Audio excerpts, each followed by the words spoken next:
موږ تاسو اورئ ریاست مور ده، خو زموږ د مور نه ده، زموږ ریاست زموږ دښمن دی. موږ ته هم داسې تحقیقات شته، ما سره خپل رپورټ پروت دی چې هغه ماشټران حاضر هم دي، هر وخت حاضروي هم څو چې د کام خبره راسي چې و ماشټرانو ته د ګورنمنټ لخوا دا خبره کیږي چې تاسو په سرکاري اسکولو کې پیریډان مکمله مه اخلئ. تاسو ریاست دا ریاست چې کوم وخت دی په وجود کې راتلی د دې د هغه معاهدې کړي دي چې دلته کم پښتون کام افغان ملت دا به محکومه ساتل کیږي، دا به د خپلو وسایلو د مدنیاتو د خپلې مادري زبانې څخه د دې ټولو څخه به محرومه کیږي، دا به دباو ساتل کیږي. ملګرو موږ اوسنی د ژوندون تحفظ د ریاست ذمهواري ده. آیا دا ریاست و موږ ته د ژوندون تحفظ راکړی دی که نه دی راکړی؟ نیت څه د دې ظلم څه د دې جبر څه هېڅکله موږ ځان نه خلاصوی سو، نه زموږ بله لار شته د خلاصون لار او د دې محکومیت څه د خپلواکۍ لار د هغه پښتون تحفظ مومنټ دی. موږ پر دغه ځوانانو ملګرو محکومیت محکوم قومونه په دنیا کې ډېر پاته سوي دي. د هغه محکومو قومو بیا یو مزامتي تحریکونه چلولي دي. هغه محکوم قومونه بیا چې هغه کم منزل وي هدف وي هغه هدف ته ځان رسولی دی. دا وخت په نړۍ کې تاسو وینئ موږ هم یو محکوم قوم پاته سوي یو چې په دې خطه کې یا په دې ریاست کې دا وخت پښتون قام هم یو محکومه قوم دی. محکومه قوم و هغه ته وایي چې پر خپله خاوره باندې د خپل اختیاراتو څخه نامعلوم وي. محکومه قوم و هغه ته وایي چې د ده ژبه یرغمله سوي، د ده ژبه دباو سوي، د ده د ژبې حیثیت نه وي. محکوم قوم و هغه ته وایي چې د ده پر معدنیاتو د ده پر وسایلو پر دې ټولو د ده اختیارات د ده د لاسه وتلی، پر هغه باندې د نورو زورورو اختیارات. اوس دلته موږ په دې نړۍ کې ژوند کوو، په دې ریاست کې ژوند کوو، د دې محکومیت څخه ځان ایستل او پر خپله خاوره خپل اختیار پیدا کول دا زموږ ستاسو په لاس. آیا موږ د دې محکومیت څخه ځان ایستل غواړو؟ آیا که په دغه محکومیتو کې په دې غلامۍ کې ژوند تیروو؟ یو ریاست چې په وجود کې راسي د هغه ریاست فرایض څه؟ د هغه ریاست فرایض دای چې په دې ریاست کې عوام و هغه عوامو ته به دا ریاست تعلیم ورکوي و هغه عوامو ته به دا ریاست تحفظ ورکوي د ده د سر و د مال و هغه عوامو ته به ریاست کور ورکوي و هغه عوام ته به دا ریاست صحت لپاره اسپتال و غیره دا به ټول ورکوي. دا د دې ریاست ذمهواري ده. او بل طرف ته دلته موږ تاسو وینو چې ریاست و موږ ته تعلیمونه راکړي دي. زموږ تعلیمونه پر څه خیال دي؟ دا د ریاست ذمهواري ده چې یو ریاست په وجود کې راسي د عوامو سره به دا دی کوي. موږ ته خو تعلیم ریاست راکړی نه دی. آیا زموږ مکمله په جنوبي پښتونخوا کې تعلیمونه ټول خاندانونه موږ ته ناست وي؟ موږ تاسو ته رامعلومه دي چې هر کور کې که یو هلک یې که دوه هلکوانې که پنځه هلکوانې چې تعلیمونه کوي هغه په پرایویټ سکولو کې لګوي. موږ د ټولو څه د مخه ریاست د تعلیمه محرومه کړي او که چیرې موږ ته سرکاري اسکولونه یې په هغه سرکاري اسکولو کې نه ونې کې برابر دي. داسې د موږ ته هم داسې تحقیقات شته، ما سره خپل رپورټ پروت دی چې هغه ماشټران حاضر هم دي، هر وخت حاضروي هم څو چې د کام خبره راسي چې و ماشټرانو ته د ګورنمنټ لخوا دا خبره کیږي چې تاسو په سرکاري اسکولو کې پیریډان مکمله مه اخلئ. تاسو به پیریډان مکمله نه اخلئ. تاسو به دا کام دا زموږ را روان نسل د ریاست پالیسي دا ده چې یو ځل بیا په تیاره کې وساتي د تعلیم څخه یې نامعرومه کړي.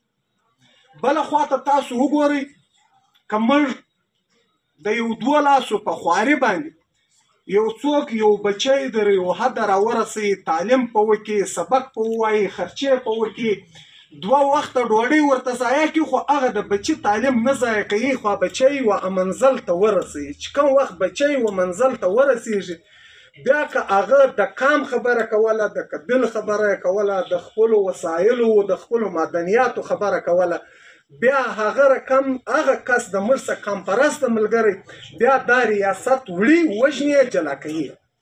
مثالونه یې زموږ ستاسو په مخ کې پراته دي. د عثمان لالا ده، د عارف وزیر ده، د ارمان لوړی ده، دا رقم په سوو زموږ وروستي ځوانان تللي دي چې دا ریاست د موږ څخه وړي.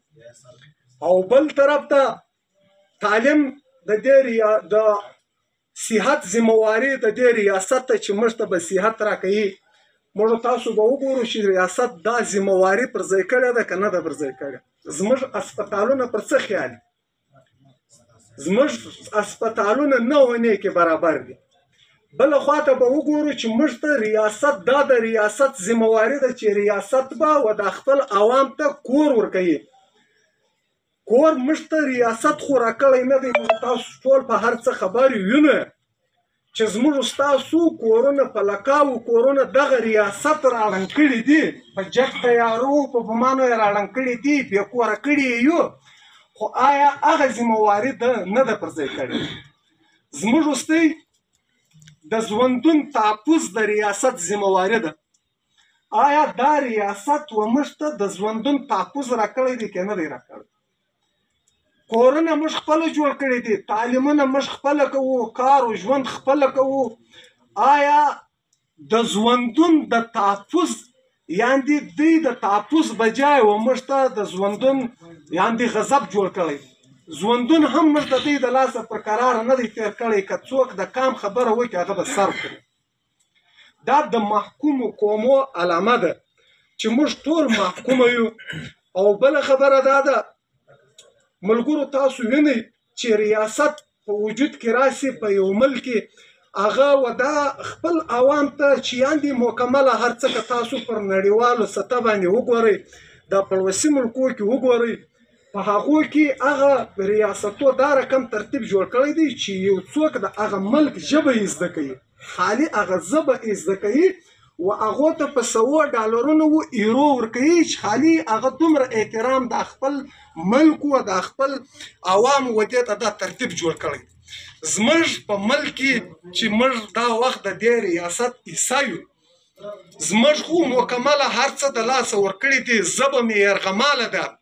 دغه سوچ دې دا ځوانان نه کوي چې زموږ دا ځینې وخت دا مخالفین دا خبره کوي چې موږ الحمدلله آزاد یو، خپله ژبه وایي، زموږ ژبه ته یو مشکل نشته، کار ځای وایي. آیا دا سوچ کول پکار دی چې زموږ ژبه د کلاس ونسې راونسې در پی ایچ ډي پورې زموږ په ژبه باندې په یو کلاس کې یو پرډ اخیستل کېږي، په یو کلاس کې د پښتو ژبې یو کتاب شته، په یو کلاس کې یا په یو اسمبلی کې یو په سرکاري دفتر کې یو په سرکاري اسپتال کې په پښتو څوک خبرې کوي؟ نو ځکه چې زموږ ژبه هم دا وخت یرغماله شوې ده.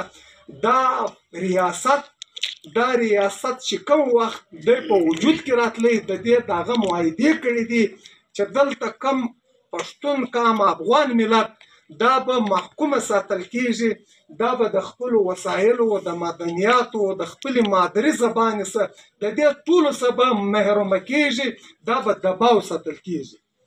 ملګرو، موږ تاسو اوس دا ورته ناست یو، د دې محکومیت د خلاصولو دپاره یو مدرسه خلاصه شوې ده چې موږ تاسو ټولو ته رامعلومه ده، پښتون تحفظ مومنټ. دا پښتون تحفظ مومنټ د ټول قام تحریک دی. دا در خالي پښتون در پی ټي ایم در ځوانانو پورې نه دی محدوده، دا د ټول قام د ټول افغان ملت خبره کوي. که څه وخت دا تحریک موږ ته منظمه کړو، موږ تاسو لاسونه یو پر بل سره واچوو، موږ د دې تحریک بیانیه در کوره کوره در ګلۍ ګلۍ در ابتدایي یونټانو پورې ورسوو، موږ تاسو ټول د دې محکومیته څخه ځان خلاصولی شو.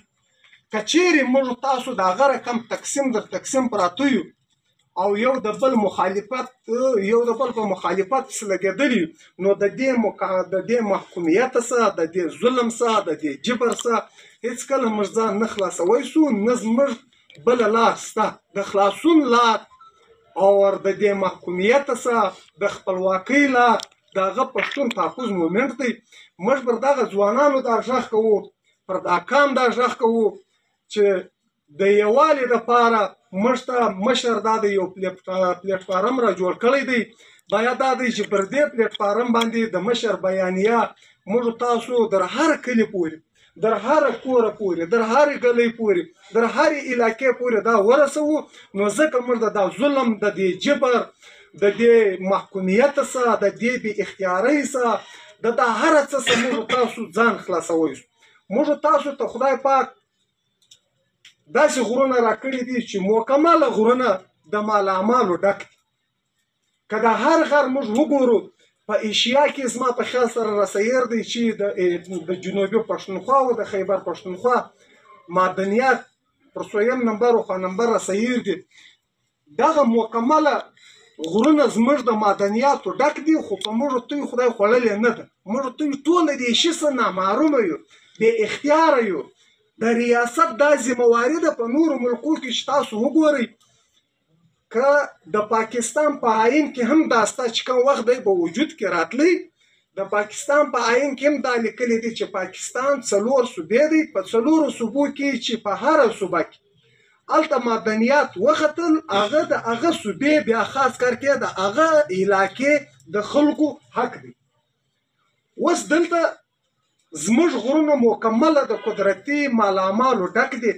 د ریاست دا ذمهواري جوړیږي چې په کومو غرو کې معدنیات راوځي، ریاست سي. موږ تاسو اورئ ریاست مور ده، خو زموږ د مور نه ده. زموږ ریاست زموږ دشمن دی.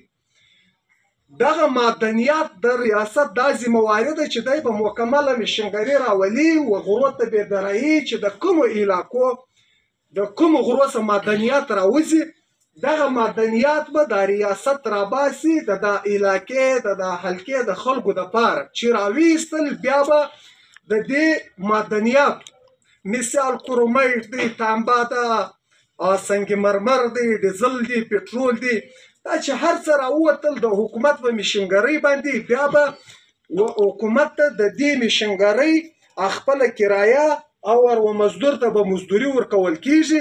بیا به ریاست د دې خلکو څخه دا معدنیات په خپلو پیسو رانیسي. دی به وړي، مهرباني به د دې عوام مني چې عوام به ده ته دا شی ورکوي. د بده مرغه موږ د دې مکمله معدنیاتو نامحرومه یو. زموږ پر ټولو معدنیاتو باندې د موږ څخه قبضه دا ریاست کړې ده. رحمت غرڅني ډېر په تفصیل باندې منجلس وکړي، تاسو به سر په خلاصوئ. که هرې خواته منجلس ولاړ سي، که دورې ولاړ سي، که دورې ولاړ سي، موږ ته راپېښه د دې ریاست ده چې دا ریاست موږ غلام ساتلی یو. اوس اړه په موږ پورې لري چې موږ د دې ریاست د غلامۍ، د دې ریاست د ظلم ځان خلاصول غواړو که نه غواړو. نو انشاءالله الرحمن زموږ د مشر بیانیه هم دغه ده چې قام به سره راټولوو، ځوانان به سره راټولوو، یونټان به خلاصوو، تنظیم به منظمه کوو، تنظیم به جوړوو.